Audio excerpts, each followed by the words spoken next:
Polda Metro Jaya menaikkan status perkara dugaan pemerasan oleh pimpinan KPK terhadap mantan Menteri Pertanian Syahrul Yassin Limpo ke tahap penyidikan. Keputusan menaikkan status perkara ini diambil setelah polisi melakukan gelar perkara pada 6 Oktober lalu. Pasca pelaksanaan gelar perkara yang merekomendasikan status penyelidikan atas penanganan perkara yang dilakukan sebelumnya ke tahap penyidikan, selanjutnya akan diterbitkan surat perintah penyidikan. Kapolri Jenderal Listio Sigit Prabowo menyatakan telah meminta tim Mabes Polri untuk turun tangan agar penanganannya lebih cermat. Kapolri juga mempersilahkan lembaga lain ikut mengawasi proses penyidikan agar tercipta rasa keadilan apakah kasus ini layak diteruskan atau tidak. Penanganannya harus cermat, harus hati-hati. Oleh karena itu saya minta tim dari Mabes untuk ikut turun mengasistensi sehingga di dalam proses penanganannya menjadi cermat. Karena kita tidak ingin Polri tidak profesional. Silahkan kalau ada lembaga yang ikut mengawasi. Sementara mantan mentan Syahrul Yassin Limpo usai perjalanan dinasnya ke luar negeri akhirnya memenuhi panggilan dari Polda Metro Jaya. Syahrul menjalani pemeriksaan di Polda Metro Jaya selama hampir 3 jam. Syahrul menyatakan telah memberikan keterangan terkait dugaan pemerasan oleh pimpinan KPK di kasus korupsi Kementan. Dugaan pemerasan oleh pimpinan KPK terhadap Mentan berujung beredar foto-foto Ketua KPK, Firly Bahuri bertemu mantan Menteri Pertanian Syahrul Yassin Limpo di sebuah lapangan bulu tangkis. Ketua KPK Firly membantah dirinya menerima uang $1 miliar dari Syahrul Limpo saat bermain bulu tangkis. Namun foto ini berujung pelaporan Ketua KPK Firly ke Dewan Pengawas KPK.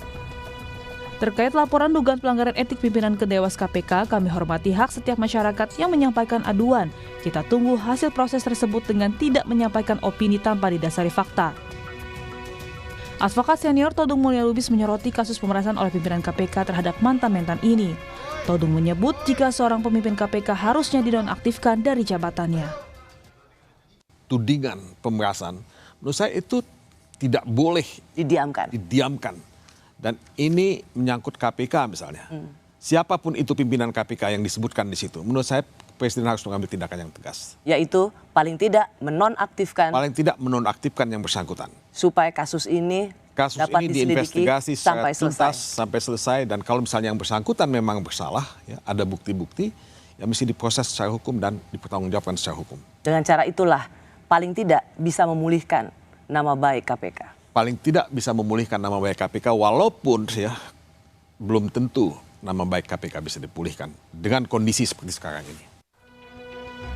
Selain kasus pemerasan yang diduga dilakukan oleh pimpinan KPK terhadap mantan-mentan Syahrul Yassin Limpo, KPK juga tengah mengusut dugaan korupsi di Kementan. Hingga kini KPK pun juga belum menetapkan tersangka dalam kasus itu. Tim Liputan, Kompas TV.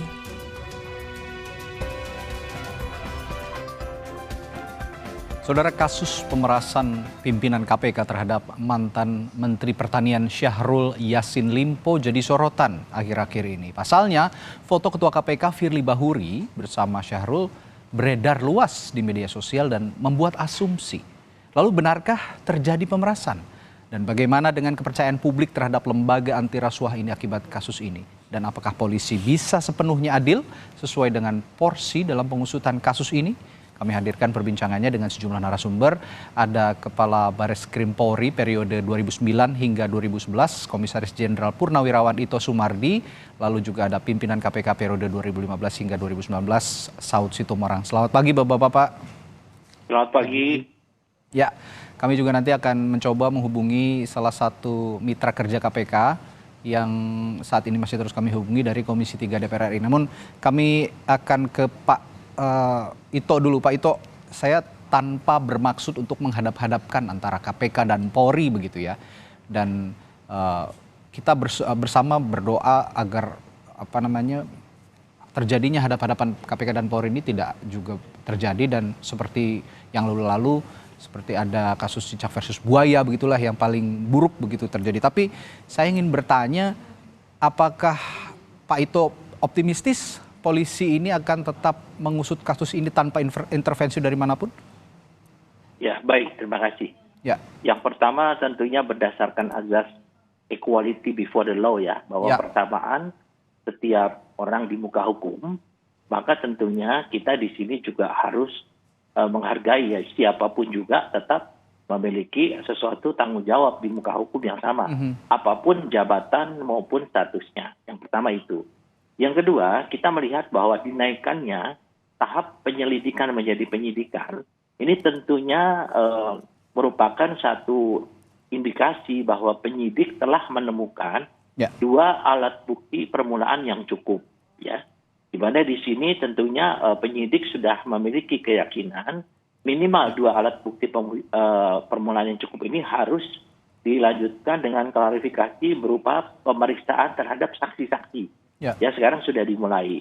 Untuk kemudian nanti apabila memang sudah ada indikasi penetapan tersangka, maka pasti akan ditetapkan tersangka. Di sini menunjukkan bahwa Polri betul-betul kita secara objektif mengedepankan azas equality before the law. Namun demikian tentunya azas praduga tak bersalah, ya, presumption of innocence juga harus kedepankan. Karena dalam proses penyidikan ini bukan proses untuk bisa menetapkan atau membuktikan orang itu bersalah atau tidak. Tapi kita mengumpulkan alat bukti untuk dilanjutkan dengan penuntutan. Jadi kalau saya pribadi sangat optimis ya Polda Metro, apalagi ada perintah Pak Kapolri untuk Mabes Polri membackup Polda Metro Jaya. Kita tentunya perlu menunggu apa yang dilakukan oleh teman-teman Polda Metro Jaya. Selain itu juga tentunya kita menghormati proses yang dilakukan KPK, yaitu dalam rangka menangani kasus dugaan korupsi dari mantan Kementan. Demikian. Baik. Mengapa saya tanyakan demikian Pak Ito? Karena saya yakin frame berpikir kita sudah sama-sama disepakati bahwa baik dari Polri maupun KPK sama-sama ingin mengusut kasus ini dengan tuntas dengan tujuan akhir adalah memberantas korupsi begitu ya. Nah, Pak Ito tadi menekankan bahwa kepolisian tidak akan diintervensi pihak manapun karena menunjukkan komitmennya para penyidik dari Polda Metro Jaya ini sudah menetapkan atau menaikkan status dari penyelidikan ke penyidikan. Tapi yang jadi tanda tanya publik juga, Pak Firly ini kan dari unsur Polri begitu dan sampai saat ini belum mundur dari jabatannya sebagai Ketua KPK. Nah ini bagaimana menurut Anda dari kacamata Anda supaya kasus ini benar-benar objektif dan Pak Firly juga bisa konsentrasi untuk menjalani proses hukum ini, Pak Ito? Ya, yang pertama adalah tentunya tadi ada praduga tak bersalah. Ya. Kalau orang sudah ditetapkan sebagai tersangka, sesuai dengan undang-undang, SOP maupun kode etik di KPK, tentunya yang bersangkutan itu harus sementara dinonaktifkan, ya, untuk mempermudah pemeriksaan. Kemudian yang kedua, mengapa saya optimis? Karena kita tahu kasus Sambo, kasus Teddy Minahasa, dan kasus yang menyangkut petinggi Polri lainnya kan ditangani oleh Polri secara objektif, terbuka, dan transparan. Apalagi Pak Kapolri sudah menjamin bahwa masalah ini harus ditangani secara cermat, ya, tentunya secara cermat dalam tanda kutip bahwa kita harus juga memberikan rasa keadilan, ya, atau due process of law, ya, jadi pengadilan yang adil, ya, atau proses hukum yang adil. Ini saya kira nanti Pak Kapolri juga akan bisa menyediakan bahwa memberi kesempatan lembaga lain, ya, yang ingin ikut masuk untuk mengawasi seperti Komisi 3, Kompolnas. Saya kira mungkin ini adalah satu istiqat yang baik daripada Polri untuk betul-betul menangani secara transparan. Ya, Pak Ito, saya juga ada pertanyaan begini. Mungkin ini juga jadi pertanyaan publik. Dalam kasus-kasus pada umumnya begitu yang ditangani Polri, biasanya kan kalau penyidik sudah menaikkan tahap proses dari penyelidikan menjadi penyidikan, itu kan biasanya sudah ada tersangkanya. Dan dalam kasus ini sebenarnya apa dalam suatu kasus tertentu atau dalam kasus ini konteksnya apakah tersangka itu harus ada sebenarnya, Pak Ito? Ya, ada proses di dalam penyidikan. Pertama mengumpulkan saksi-saksi, ya, atau mengumpulkan bukti, kemudian memeriksa saksi-saksi, baru menetapkan tersangka. Jadi di sini penetapan tersangka, kalau sudah ditetapkan tersangka, maka proses ini harus berjalan ke tahap penuntutan.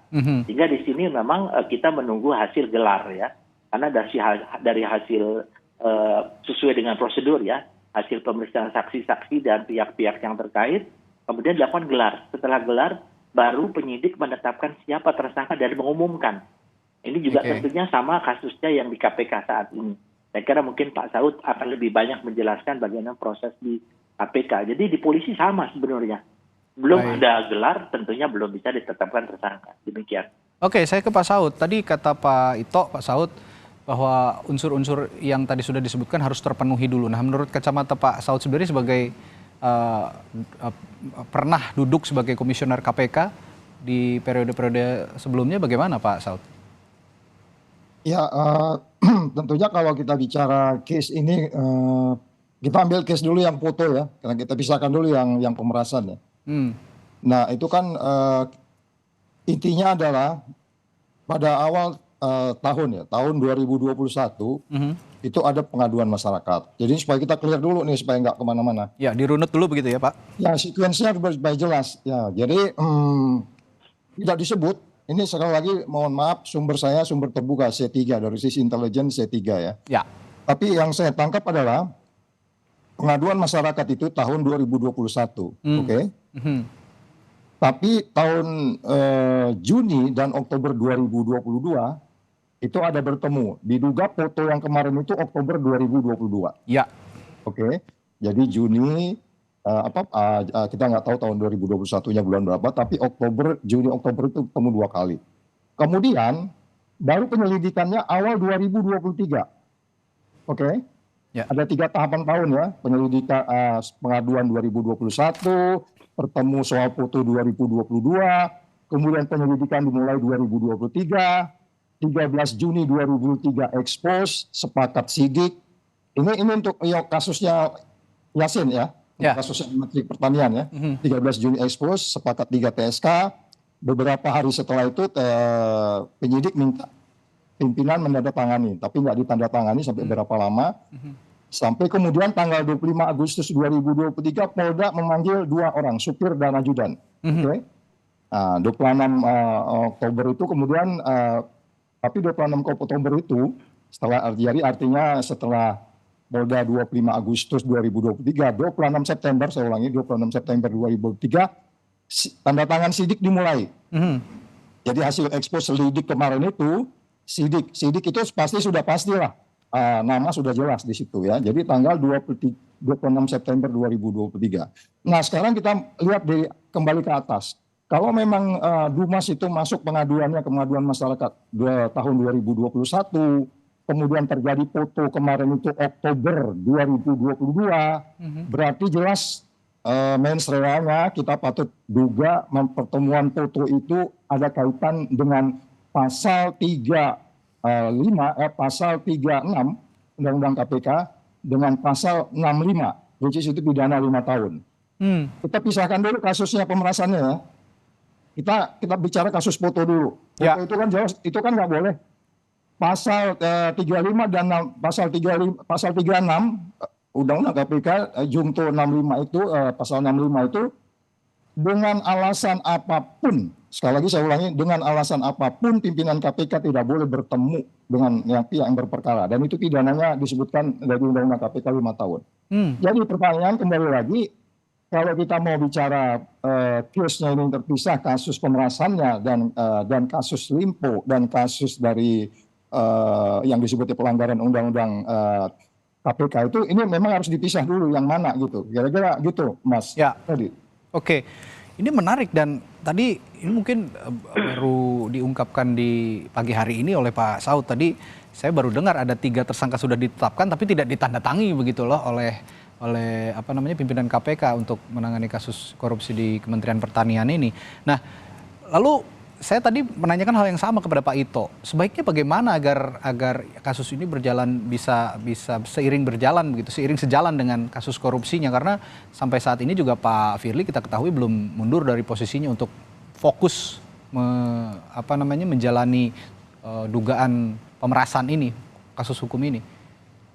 Ya, karena praktis kan buat pimpinan itu ada 2 case ya, case pemerasan dan case yang melanggar Undang-Undang KPK. Jadi ada 2 case yang menyelimuti yang bersangkutan. Kalau Menteri Pertanian 1 case yang dia artinya memang dengan 2 orang yang lain, itu sudah nanti silakan KPK berproses di situ. Itu yang saya bilang kemarin di media, ini bukan soal bergen, ada orang di kementerian, terus ada orang di KPK, kemudian bergen. Jadi saya sependapat dengan Pak Ito tadi, itu harus dipisah. Jadi secara umum ada 3 case besar yang harusnya itu bisa dilaksanakan simultan.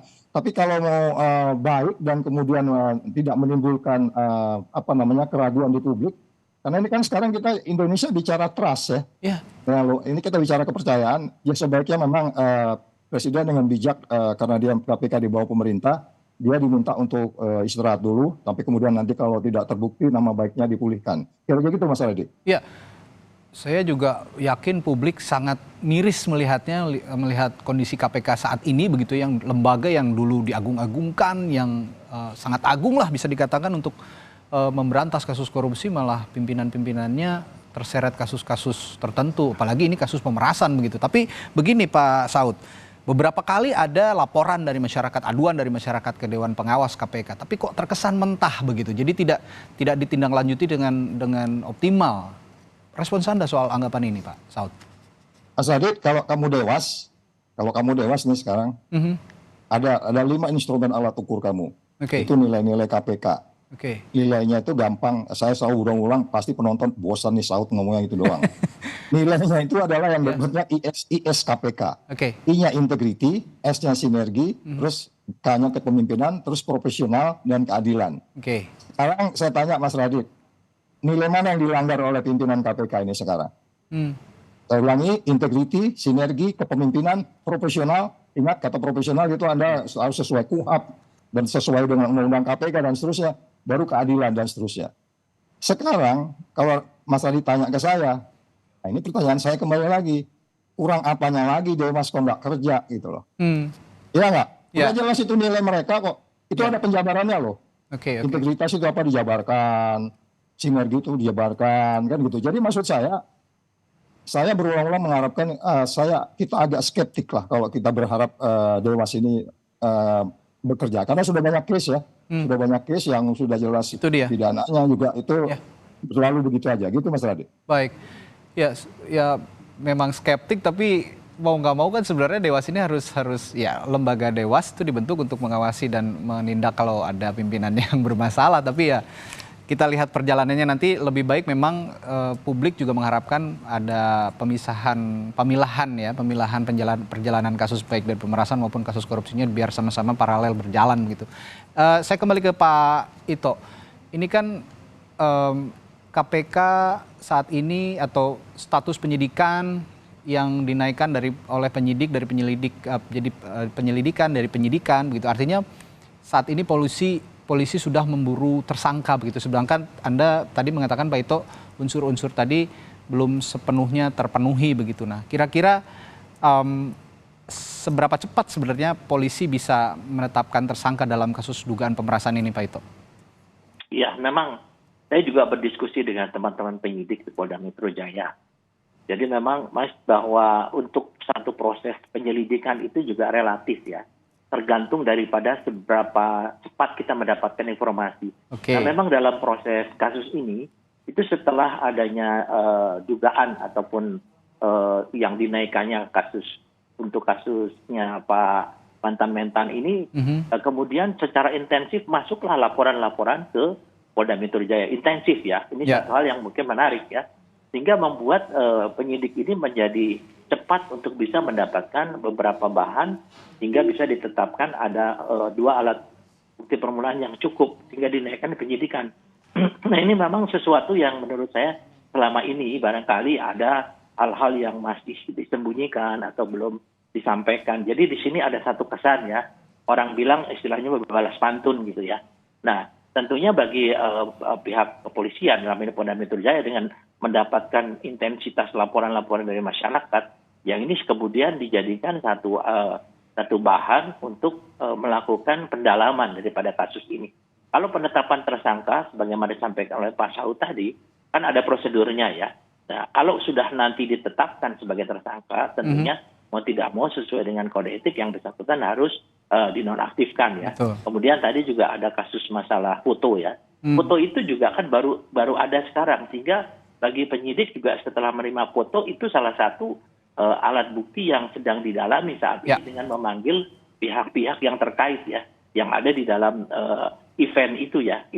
Nah inilah yang membuat penyidikan ini seolah-olah terkesan selama ini kenapa lama tiba-tiba muncul. Nah ini karena adanya intensitas laporan-laporan yang masuk ke penyidik ya, sehingga bisa mempunyai keyakinan bahwa kasus ini adalah bisa dinaikkan ke tingkat penyidikan. Demikian. Baik, ngomong-ngomong foto Pak Ito dan juga alat bukti lainnya begitu, ini sebenarnya redaksi kami menerima lewat WhatsApp group gitu ya, dan mungkin beberapa pihak juga saat ini beredar menerima kronologis peristiwa seperti salah satunya yang diungkap Pak Saud itu tadi juga ya, beberapa runutan peristiwa yang dituangkan dalam satu tulisan dan akhirnya menjadi sebuah kronologis peristiwa dugaan pemerasan ini. Nah ini polisi sendiri dari Polda Metro Jaya menyatakan bahwa sebenarnya identitas pelapor ini akan dirahasiakan, akan dijaga begitu. Tapi pada nyatanya ini beredar begitu, ada kronologis peristiwa, dan bahkan di salah satu media disebut ini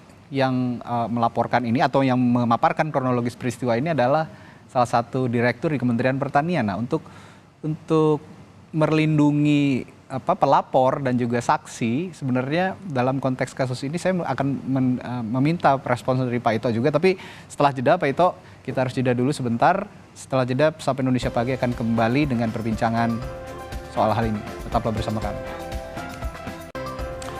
Masih bersama kami Kabar Reskrim Polri periode 2009 hingga 2011, Komjen Purnawirawan Ito Sumardi, dan pimpinan KPK periode 2015 hingga 2019, Saud Sitomorang. Tadi saya sebelum jeda bertanya ke Pak Ito. Pak Ito, ini ada beredar di WhatsApp group begitu kronologis peristiwa terkait dugaan penyuapan terhadap Ketua KPK Firly Bahuri, yang dugaan penyuapan dan juga pemerasan begitu ya. Nah, ini kan pelapornya sendiri kalau dikatakan oleh penyidik Polda Metro Jaya akan dirahasiakan begitu ya, akan kerahasiaannya dijamin gitu. Tapi beredar juga nih ke media, bahkan salah satu media menyebut bahwa yang membuat kronologis peristiwa ini adalah salah satu direktur di Kementerian Pertanian. Nah, Anda punya pengalaman soal ini Pak Ito?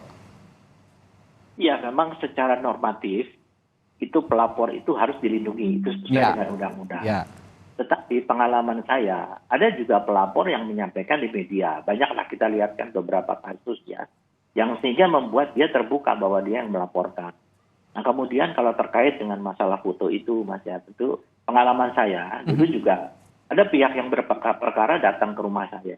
Padahal saya tidak undang sama sekali, sehingga saya bilang silakanlah kita ikuti saja aturan hukum yang berlaku. Dan kemudian besoknya muncul bahwa yang bersangkutan datang memberikan sesuatu kepada saya, dimunculkan di satu majalah terkenal ya. Sampai saya akhirnya minta supaya ini juga terkait dengan ini kan tentunya bisa kenapa Polda Metro memeriksa supir, memeriksa ajudan yang tentunya sama-sama profesinya dengan supir maupun ajudannya Pak Ketua Pimpinan KPK. Kemudian juga memeriksa pihak lain yang memungkinkan memfasilitasi adanya pertemuan tersebut. Tentunya ini sedang didalami dan kita tunggu saja hasilnya daripada penyidik Polda Metro, hingga akan ada keterkaitan atau benang merahnya. Apakah memang betul-betul kasus ini bisa dinaikkan ke tingkat penetapan sebagai tersangka atau tidak. Tapi kalau saya lihat Polda Metro Jaya sudah melakukan proses secara profesional ya. Dan saya kira nanti bukti-bukti yang ada tidak terbantah. Demikian. Ini kan tadi Bapak-Bapak mengatakan harus juga ada pemilahan gitu ya, kasus dugaan pemerasan ini dan juga kasus korupsi yang tengah ditangani KPK di Kementerian Pertanian begitu. Nah, saya ke Pak Saud terlebih dahulu.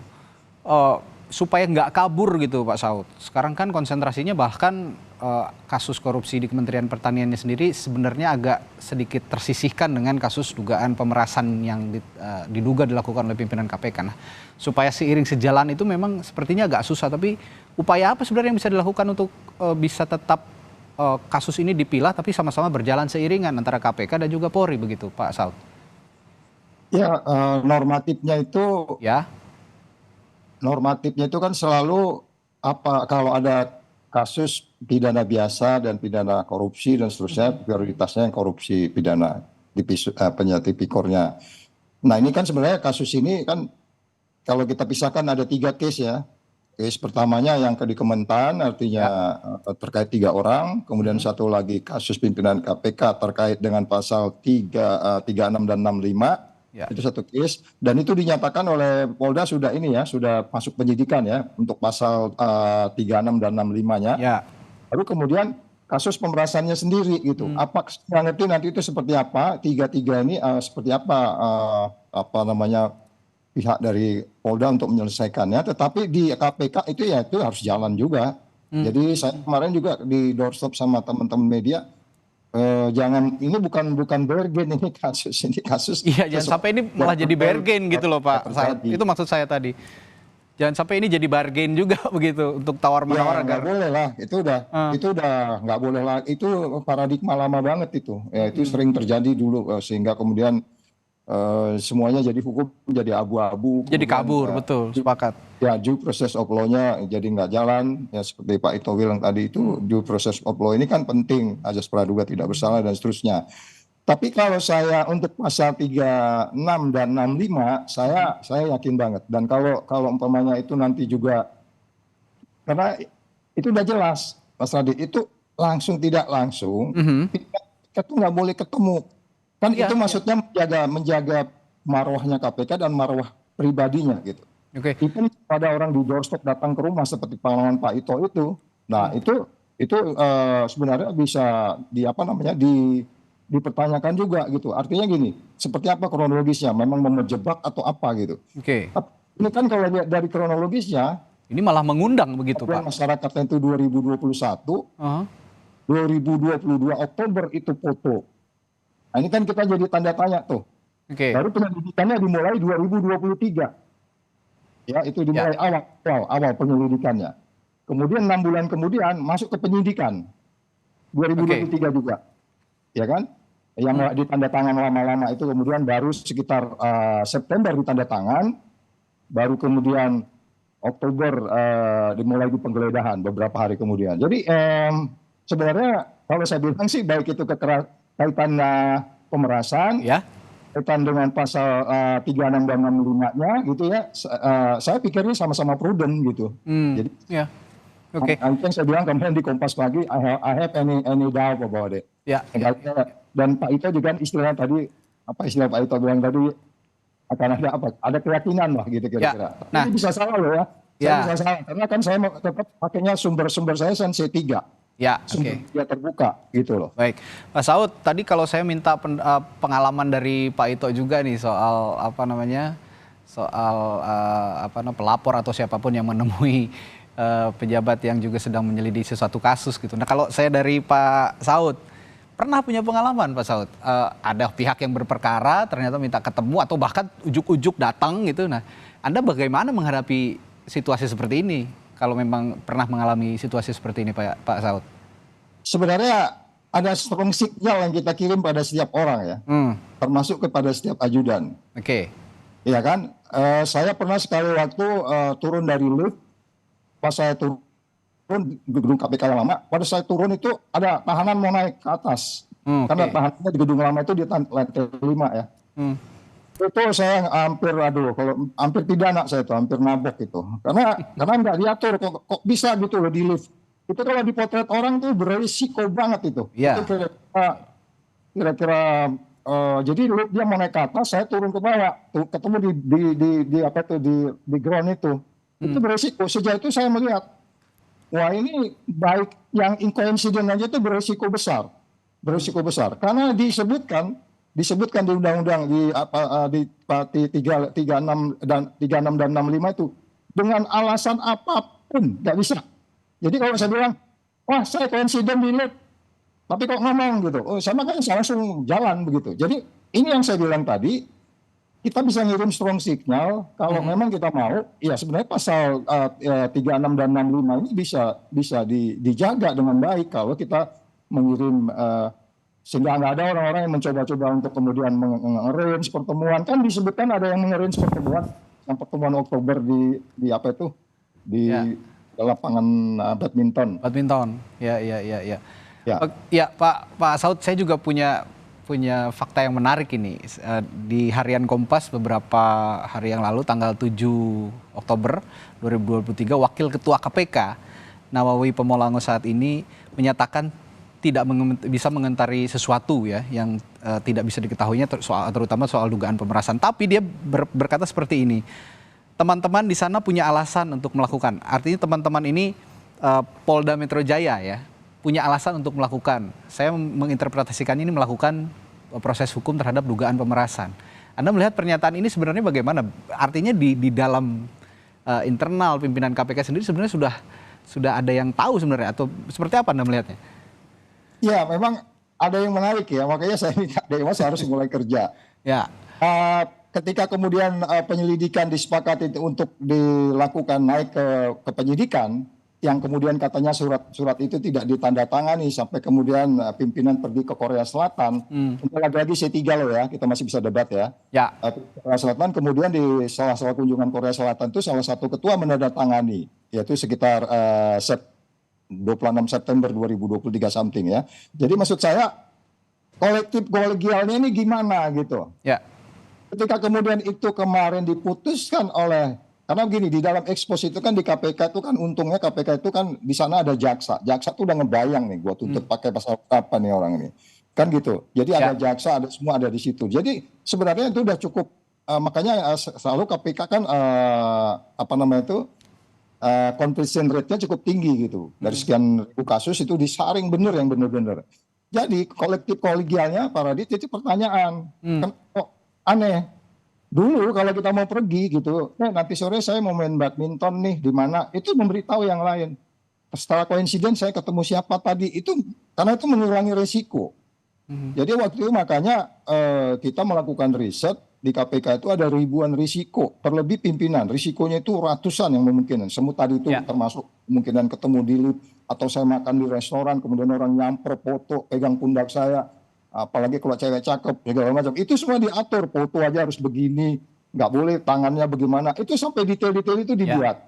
Jadi maksud saya, kalau detail-detail itu diikuti, termasuk detail-detail kolektif kolegial, mereka akan check and balance satu sama lain. Jadi check and balance antar kolektif kolegial kayaknya udah nggak jalan di sana. Baik, ya ini menarik sekali soal kolektif kolegial juga ya, bahwa pimpinan KPK juga harusnya ya berembuk begitu ya untuk menangani satu kasus, tapi sepertinya kayak jalan sendiri-sendiri begitu, termasuk pimpinan ketua KPK yang sekarang ini seperti kayak main sendiri begitulah ya kalau bisa dibilang.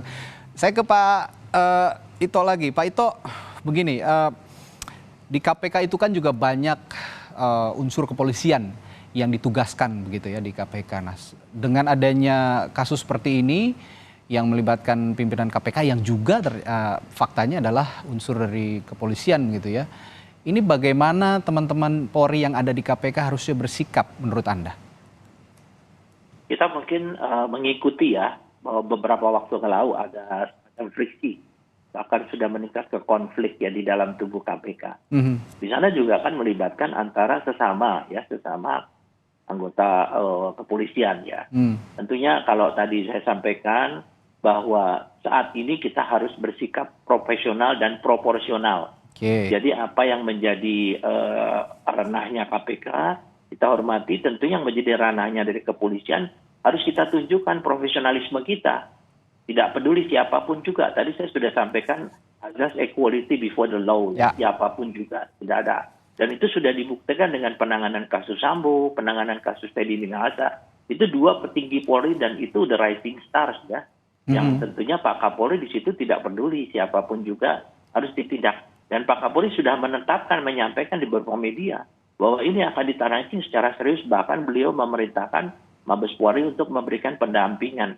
Jadi kita melihat endingnya nanti ya Mas ya, bahwa tentunya Polda Metro juga masalah ini akan berjalan, dan di sana juga di KPK juga kalau tidak salah mungkin Pak Saud bisa menjelaskan ada independensi ya. Seorang penyidik juga tidak bisa diintervensi oleh pimpinannya. Penegak deputinya juga kita lihat kan bahwa friksi yang terjadi pada saat masa lalu itu kan ada semacam yang setahu saya itu ada semacam ada intervensi aja, mereka protes, sehingga terjadilah beberapa kasus yang waktu itu kita ikuti. Saya kira ini menunjukkan bahwa di KPK pun juga mereka ada satu profesionalisme daripada para penyidik meskipun sesama anggota Polri ya, apalagi juga ada dari fungsi lain. Saya kira itu, Mas. Ya, artinya begini Pak Ito, kan di kasus pemerasannya sendiri, dugaan pemerasannya sendiri saat ini berjalan di Polda Metro Jaya begitu, dan kasus korupsi di Kementerian Pertaniannya berjalan di KPK. Nah, para penyidik yang ada di Polda Metro Jaya, saya berbicara penyidik Polri begitu ya, yang juga ada di KPK, apakah mereka juga perlu berkomunikasi untuk bisa memilah dan juga sama-sama sinergi menjalankan dua kasus yang sama-sama berjalan yang berbeda ini, Pak Ito? Ya, setahu saya mereka tidak ya, karena tidak kan berbeda. Oke. Tentunya di KPK juga, KPK meskipun sama-sama teman-teman, ada beberapa teman angkatannya, di polisi juga sama-sama ya. Jadi setahu saya mereka sama sekali tidak bicara masalah istilahnya kesepakatan atau bargaining, sama sekali tidak. Itu saya sangat meyakini ya. Karena integritas mereka itu betul-betul sudah teruji ya. Tapi tentu di masalah ini, kenapa kok sekarang istilahnya Polda Metro menangani dugaan ya satu kasus tindak pidana yang melibatkan pimpinan KPK yang kebetulan notabene juga mungkin ada kaitan dengan profesi kita. Nah, itu menunjukkan bahwa Polri ini harus profesional dan proporsional ya.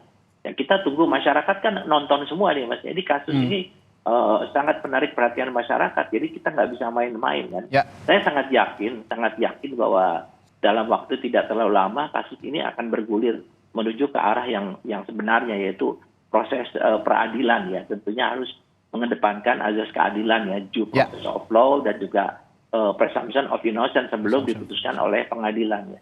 Artinya kalau ada anggapan bahwa kasus ini kemudian nantinya bisa menimbulkan friksi antara KPK dan Polri yang sama-sama kita khawatirkan mengarah ke kasus cicak versus buaya zaman dulu, itu terlalu jauh ya anggapan itu ya Pak Ito ya?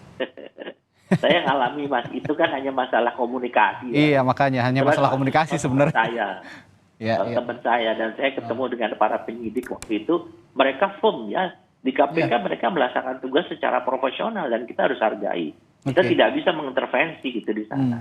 Itu yang saya alami ya. Saya yakin sampai sekarang masih demikian. Baik, Pak Saud, ini pertanyaan klasik tapi perlu ditanyakan oleh saya kepada Anda. Anda sebagai mantan komisioner KPK juga pasti memandang KPK saat ini ya citranya semakin terpuruk begitu ya, apalagi dengan adanya dugaan kasus pemerasan yang dilakukan oleh pimpinannya sendiri. Nah, untuk memulihkan citranya KPK saat ini, bagaimana langkah yang harus dilakukan KPK-nya sebagai lembaga ya, bukan hanya pimpinannya saja. Sebagai lembaga, KPK harus bagaimana Pak Saud? Ya, mohon maaf nanti kalau saya menyampaikan berikut ini pasti banyak yang sebel gitu ya. Karena gini, kalau ada waktu nanti Mas Radit dan masyarakat Indonesia coba baca ya daftar isian masalah, daftar isian masalah ketika Undang-Undang KPK itu dibuat. Oh, itu banyak sekali perdebatan yang menarik di situ. Karena waktu itu fraksi TNI Polri masih ada di sana waktu undang-undang dibuat. Itu menarik diskusinya. Sampai akhirnya ketemulah undang-undang KPK yang paling perfect sampai ada pasal 36 dan 65 tadi. Dan alasan apapun nggak boleh ketemu. Alasan apapun, entah itu sakit di rumah sakit kayak apa, nggak boleh ketemu pokoknya. Itu udah jelas dengan alasan apapun. Jadi maksudnya, kemudian kalau Mas Adi tanya, semuanya kan saya tetap saya boleh salah, tapi malapetaka ini terjadi ketika Undang-Undang 19 2019, Undang-Undang Revisi KPK itu datang.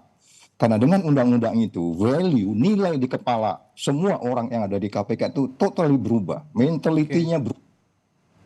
Jadi kalau udah value-nya berubah, Anda mau dikasih staf kayak yang pinter-pinter ke apapun, berpotensi untuk kemudian memiliki noise yang tinggi gitu. Jadi kita tetap berpikiran bahwa orang yang di KPK itu sudah lewat psikotes, dan selalu yang dikirim ke KPK itu baik dari Polri, baik itu dari Kejaksaan, itu semua orang-orang the best. Nah, soal nanti seleksi di sana psikotes dengan standar KPK itu soal lain. Jadi artinya yang dikirim itu juga orang-orang the best di tempatnya. Iya. Tapi ketika kemudian KPK menjaganya dengan undang-undang lama, mereka dijaga. Itu yang Pak Ito bilang tadi. Mereka sangat independen. Saya nggak usah nyebut lah beberapa orang diantaranya yang sekarang berjoin dengan Pak Listio. Beberapa orang yang sempat keluar dari Polri, tapi kemudian dia masuk lagi. Kemudian di debat udah keluar kok masuk lagi. Enggak, mereka menunjukkan bahwa dia lulus tes wawasan kebangsaan. bahwa saya orang-orang berintegritas. Jadi maksudnya saya berpikir ya kita kembalikan kalau saya bilang si undang-undang supaya benar-benar independen. Kemudian mereka akan merasa bahwa dirinya itu diawasi oleh publik. Dengan menjadi ASN, mentalitinya itu berubah total. Oke. Penjaga penjara gitu. Dan saya berpikir termasuk hobinya pun berubah itu cara berpikirnya. Ya. Iya kan? Jangankan pimpinannya gitu loh. Bahkan ada kantin kejujuran saya dengar di sana itu ya. Ya, jadi makanya saya bilang sekali lagi, solusinya oke, undang-undang jelek, orangnya kalau dilaksanakan baik-baik. Sama dengan tadi, Dewas tadi itu. Itu ada Perdewas 0102, isinya IS KPK tadi itu. Oke. Tapi saya sih nggak bisa memastikan bahwa mereka otomatis bekerja. Jangan nunggu pengaduan masyarakat. Saya dengar kamu ada foto, itu nggak boleh, itu melanggar gitu. Oke. Kita lihat cuma slow down, paling nggak mereka expose lah. Oh iya, kami sudah mempelajari, kami sudah koordinasi dengan penyidik Polda bahwa memang sekitar Agustus sudah mulai dipanggil-panggil dan seterusnya. Jadi itu juga bagian daripada pengawas internal yang berbeda dengan pengawas internal ketika dulu pengawas internal itu di bawah satu deputi pengawas internal dan pengaduan masyarakat. Nah, sekarang Dewas ini mereka saya nggak tahu apakah punya tim yang mengawasi semua perilaku KPK 24 jam. Dulu kita diawasin. Oke. Saya kalau ngebutkan contoh berulang-ulang mungkin penonton pasti bosan. Saud ngomong itu lagi. Jangan pendek. Baik Pak Saud. Nanti lengan panjang gitu biar tertulis Pak Radit. Baik, ya semoga doa kita bersama lah Pak Saud agar KPK ini kembali ke terahnya sebagai lembaga yang atau tempat yang isinya orang-orang berintegritas. Tentu memang tidak bisa kita generalisir bahwa ada satu pihak yang terlibat dugaan kasus pemerasan atau apapun, akhirnya lembaganya jadi hancur. Kita harus sama-sama memulihkan itu dengan profesionalisme kerja juga dari Polri agar sama-sama bisa membantu citra KPK bisa pulih kembali. Baik, terima kasih Pak Ito Sumardi, Kabareskrim periode 2009-2011, Komjen Purnawirawan Ito Sumardi, dan juga Komisioner KPK periode 2015-2019, Pak Saud Sitomorang telah berbagi perspektifnya pagi hari ini. Terima kasih Bapak-Bapak, sehat selalu Pak.